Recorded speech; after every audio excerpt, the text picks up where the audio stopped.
Dr. Nic Butler continues to share his love for Charleston's history as the historian in residence at the Charleston County Public Library and do his popular podcast, The Charleston Time Machine. He tells me what he's working on right now for this edition of Quintin's Close-Ups. And if you haven't already, subscribe to my YouTube channel and like Quintin's Close-Ups on Facebook. Dr. Nic Butler, welcome to Quintin's Close-Ups. Thanks. Pleasure to be here. Oh, I appreciate it greatly. Needless to say, you are a public historian who has a passion for sharing your love of learning. And of course, we all know since 2005, you have worked with the Charleston County Public Library as his historian in residence. And of course, in 2014, you launched the Charleston Time Machine, a multimedia campaign to promote a better understanding of the community's deep and colorful history. And of course, you can listen to that on Radio 96.3. So tell me, Dr. Butler, what's new, what's now with Charleston's history?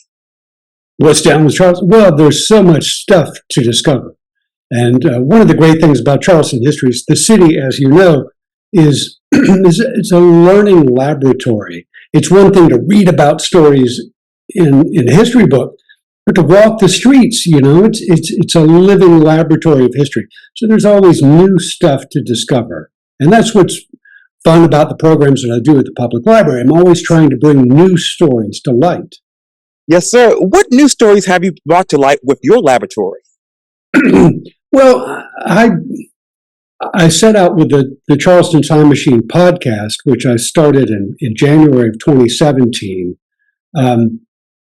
trying to make an archival record of a lot of the programs I've been doing, so that if I did a public program at the library or one of the library branches and you missed it, there will be an online copy you could come back to, either an audio version or a text version, and really to shed some light on some people and stories that you haven't heard of, like Margaret Daniel. I did a podcast about Margaret Daniel last year.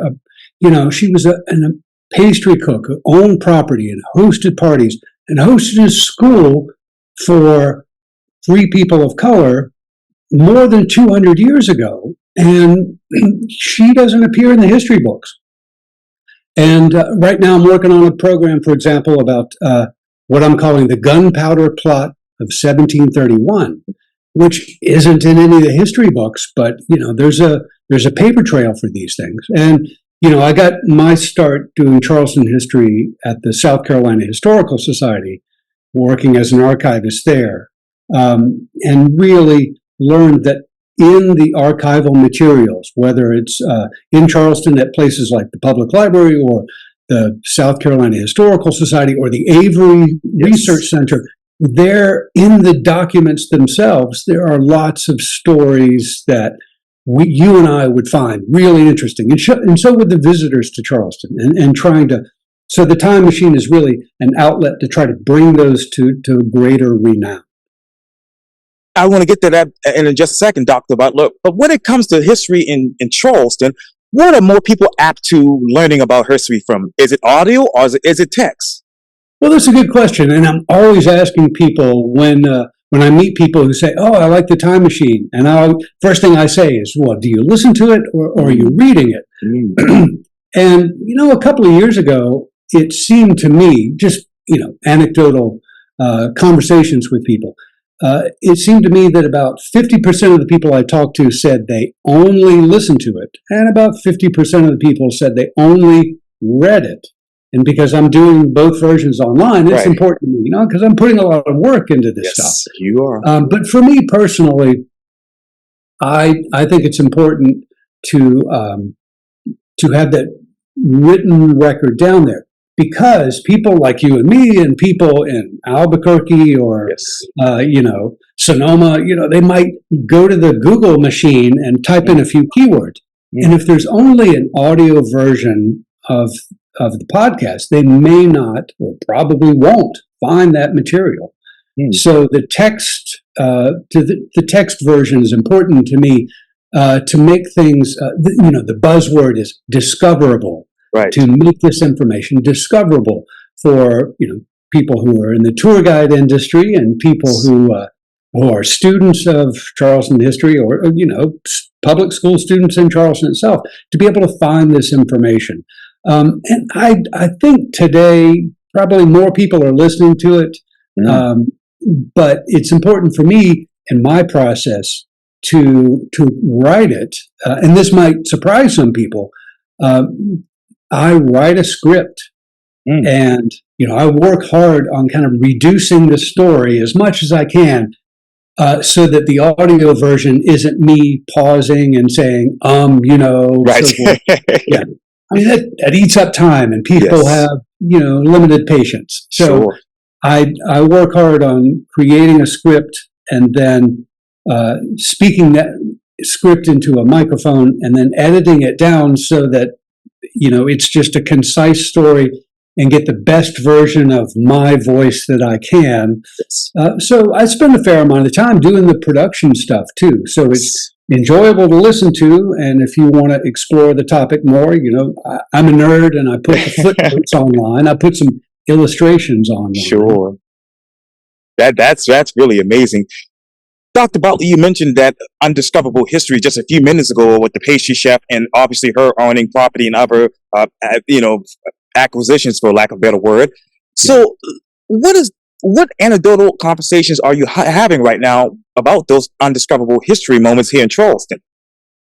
Well, I try to bounce around with the topics that I choose because I work for the county library. Yes. Most of my personal research has been kind of urban history and the urban mix of Charleston over the past 350 years. But I try to branch out and do other locations, talk about the Sea Islands, talk about other communities, and talk about the 18th century and the 19th century and the 20th century. So I'm always eager to get reactions from people.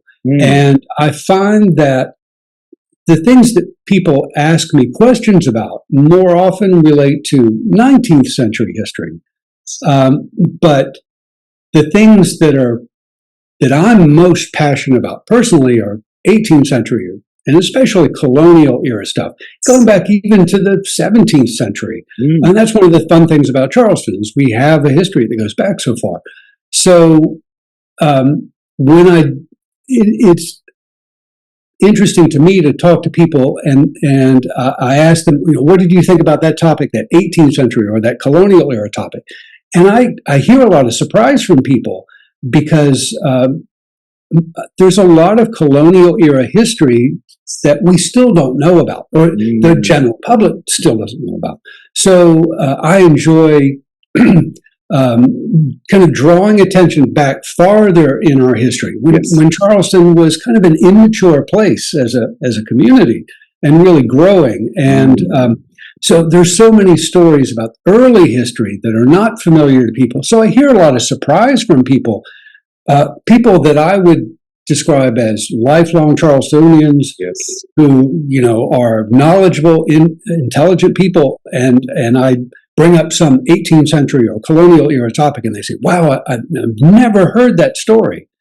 And, that's important to me. And I try to be a source for, new information. So there are lots of stories out there that the general public may have heard about. And that's one of the reasons I have not done any Civil War era topics, because the Civil War has been covered pretty well by a lot of historians. You don't need me to tell you more stories about the Civil War. I'd rather draw attention to other things.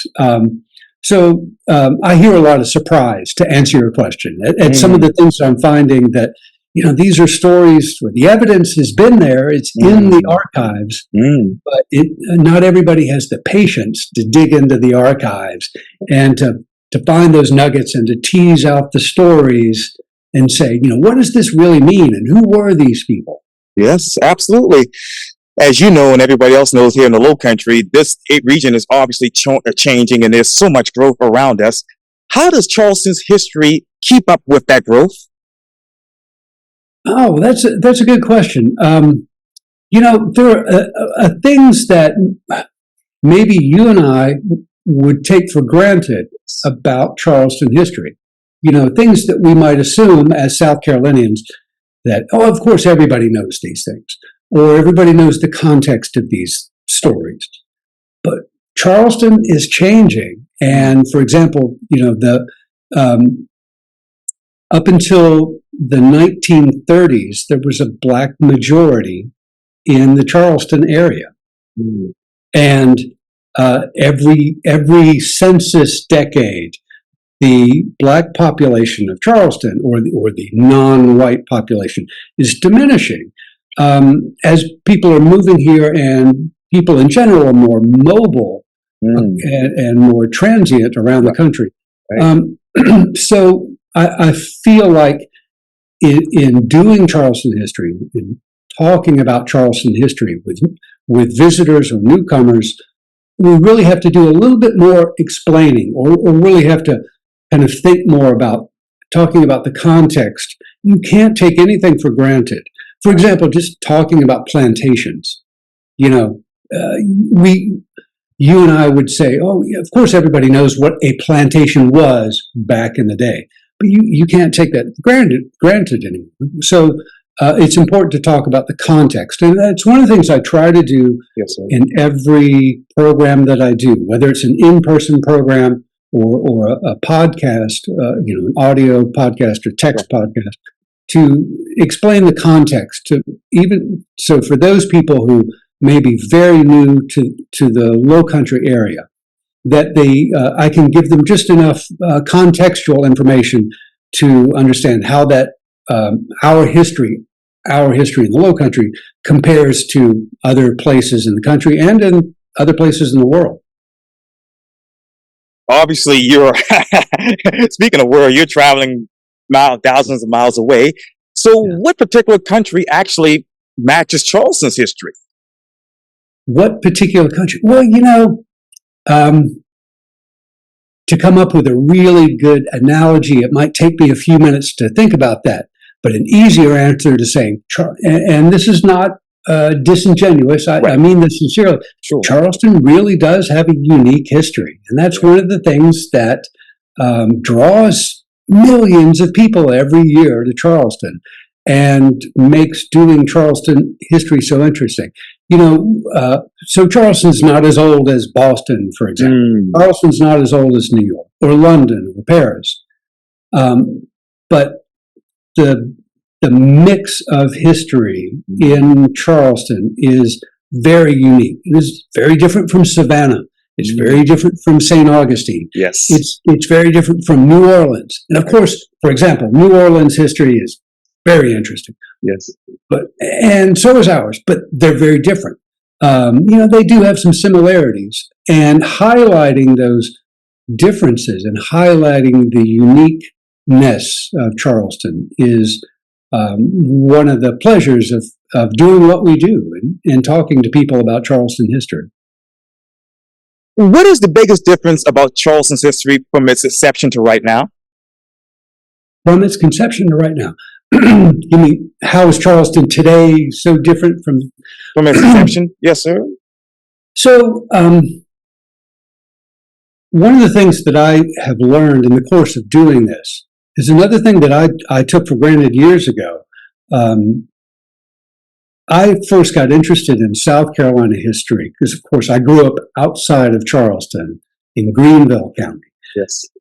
But I as a young child, I got interested in South Carolina history, and that really kind of focused on Charleston history eventually. But my introduction to South Carolina history, the thing that really got me hooked, was learning about colonial history and the fact that, we were once part of the British Empire. Yes. And Charleston today is so American. It is a very unique place in the United States, but one of the things that contributes to that uniqueness is the degree to which early Charlestonians embraced their Englishness, their Britishness. And of course, not everybody who was in Charleston, say 300 years ago, 350 years ago, not everybody was from England. But England was politically and culturally and economically was the engine behind the creation of Charleston and South Carolina. So I I think it's important for people to really understand that if you were to transport yourself back in time, 300 years, 350 years, to the early days of Charleston, we today would be very surprised about how English the whole culture was. Yes, sir. And that's difficult for Americans to recognize today. Charleston, that English stamp was such an important part of the identity of early South Carolina. And of course, all that was just torn asunder in the American Revolution. And that the American Revolution wasn't just about achieving political independence. It was the beginning of an experiment in cultural independence that we all take for granted today. And it's difficult for us as Americans today to wrap our brains about how different that would have been. To really think Charlestonians thought those people who really embraced the idea of citizenship 300 years ago identified themselves as English people, British people, and then, then as South Carolinians. So I think that's an important thing to grasp. Absolutely. And Dr. Butler, what is Charleston's identity today? Well, Charleston, to some people I encounter, at the airport or other places outside of Charleston, might have a preconceived idea that Charleston is this backwards place. It's a cultural and economic backwater. But Charleston is, in many ways, kind of a repository of American history. It's a living museum, and that's what draws millions of people to Charleston. And I think many people who come to Charleston are surprised at what they see because it's not quite what they expected. Right. Either it's not as much like New Orleans as they expected, or it's more like a British city than they expected. It's not Cleveland. It's not Schenectady. Right. It is a place that could have, like other American cities, kind of erased its early history. And instead, for whatever reason, we've preserved much of the fabric of our history. Yes. But I think the thing that's most important about Charleston's history, there are lots of unique things about Charleston, lots of things to love or hate about Charleston. We've got a lot of music history, a lot of theatrical history, political history, economic history, maritime history. But the thing that really makes Charleston important as a unique American city, in my mind, is its history of racial diversity. And as I alluded to earlier, our racial diversity is kind of shrinking. But that is a big part of Charleston's history, and it's a big part of what defined Charleston in the past. Our racial diversity was so distinctive back in the day, and even almost more than 150 years after the death of slavery, that part of our history still really kind of defines our cultural outlook. And Charleston can never forget that, and we can never stop telling that story. Even though Charleston has made great strides culturally and economically and politically, we are always going to carry that burden of our history. And that's a unique burden in the United States. Other communities, sure, they had slavery. Other places in the South, they had large populations of enslaved people. But Charleston was really, ground zero for the slave trade to North America. And that's something that will never disappear from the conversation about Charleston's identity into the future. Why do you think, and I want to get back to that and what you just said in just a minute, Dr. Butler, But why do you, what is that one thing that has not stopped Charleston from erasing its history? Um, it's still, 160 years after the end of, more than 150 years after the end of slavery. Right. It's still something that feels close. Because there's so much evidence of it, physical evidence of it, and documentary evidence of it, and attitudes towards that history still shape conversations in Charleston. You can never really have an honest discussion in Charleston about our identity and our past and our future without talking about that 190 odd years where, slavery was legal in Charleston, and the, hundreds of thousands of people that affected. So it's just culturally imprinted in our conversations and in the community. It's part of the fabric. Visitors who walk the streets of Charleston and ask questions about this building and that building, slavery is going to come up. You cannot ignore it. And if you try to ignore it, then you're not really telling the full story. What is the full story about slavery here in Charleston? Well, that's an awfully big question.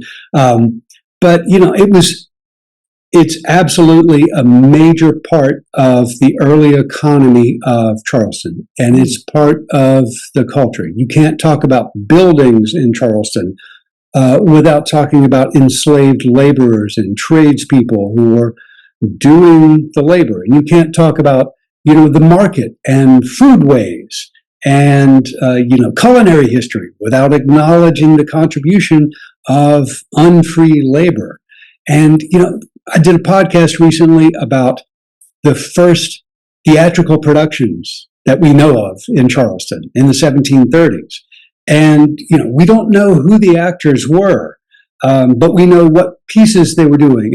And we know, they're charging money for tickets. So they're probably white people in the audience watching white people on stage. But in that discussion of these 1730s dramatic presentations, I absolutely wanted to mention that behind the scenes, there are undoubtedly enslaved people who are helping with the costumes and helping with the sets, and they're there at the door, doorkeepers. They're part of the whole scene of going to the theater in Charleston in the 1730s, and by including those people, even though we don't know their names, we don't know their specific activities, I'm acknowledging that those people participated and they witnessed these dramatic presentations as well. So they're part of the story. And that's the least I can do is to acknowledge that. Sure. From a generality standpoint, Dr. Butler, what else should be a part of Charleston's story from a historic standpoint? Good question. Well, here's another thing. Yes, sir. I am trying to finish a big book about maritime history in Charleston. Cool. And working on a biography of Captain George Anson, Right. who was in Charleston for 9 years. And we have, Anson Borough right where you are right now. You're in Captain Anson's front yard. And he was here representing the British Navy. And so I've been working on this book for several years, and it's really underscored the importance of maritime history in my mind. I'm not a maritime historian. That was not my first passion. But in Charleston, I realized, it's a port city. That's how Charleston came to be. And in working on this project, I realized, we probably don't talk about Charleston's maritime history enough. It's one of those things that we probably can't overemphasize. And I said this to a group of visitors that I was talking to a few months ago. When we walk around Charleston and we're talking to visitors, and maybe you and I were walking backwards as we're telling a story. And I said, many times those of us who are telling Charleston's history, we have our back to the sea. Yes. And we're talking about Charleston. And really, we need to turn around and face the sea and say, that ocean right there and that harbor is the focus of so much Charleston history.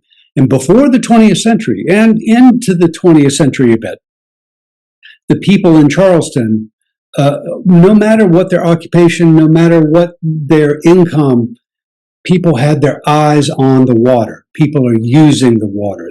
The tides and the storms really dictated the calendar of their lives and the hours of their day. So I think that a big generality that we should never forget is Charleston's connection to the water. Yes, sir. Absolutely. Absolutely. So I'm sitting a couple of blocks away from that. Yeah. I wanted to go back, obviously, to what you mentioned, which is, racial, equality. How should Charleston's history preserve that 5-10 years from now? Just keeping the conversation going, I think, is really what we need to do to even as the number of people in the census who identify as people of African descent or people of what the census would call, non-white backgrounds. We need to keep the conversation alive about how Charleston's demographics have changed over the years and evolved over the years. And Charleston once looked very differently than it did, and not everybody's voice was heard or acknowledged in the past. So I'll do my part to keep trying to discover voices from the past that have not been heard, whose storyline about Charleston, their Charleston experience, I think really would help us to achieve a more rounded view. And I've found some really good stuff in local archives. And even though I'm doing a lot of programs, I've done about 300 podcasts about different Charleston stories. I've probably got material for another 300. Good. Including what I think are some really good stories about different views in Charleston history, and some stories where you've got in the archival record different views of the same story, different perspectives of the same event. Yes. From a privileged point of view and from an unprivileged point of view, and I think capturing those stories and those stories that are kind of latent in the archival documentary record, they're there, but people need to just pull them out and tell those stories, and that takes a lot of work. But I think that's important to just keep doing that stuff and telling new stories. And I sometimes tell the tour guides that you and I work with, yes, a lot of the best stories haven't been told yet. Wow, you're right about that. Sorry, but the bugs out here. But let me ask you this. Which one of those stories about Charleston's history has changed your perspective about history? Oh, wow. Well, there's so many. I referenced the American Revolution a little while ago. And so several years ago, I stumbled into a story while I was working on my doctoral dissertation.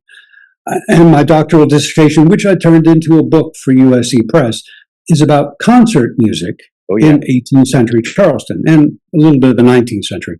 But in the course of doing that research about formal concerts and performing European, what today would be called classical music, yes, I stumbled into a bunch of information about enslaved musicians and enslaved musicians who had enough success to buy their freedom and become musicians, free musicians of color. And so in the background, and this is a book project that I haven't finished yet, but it's a passion of mine, and I'm going to finish it one of these days. Yes. There's this deep history of, behind all the great Black musicians in Charleston today. There were their teachers a generation ago, and their teachers 2 generations ago. And that tradition goes back hundreds of years.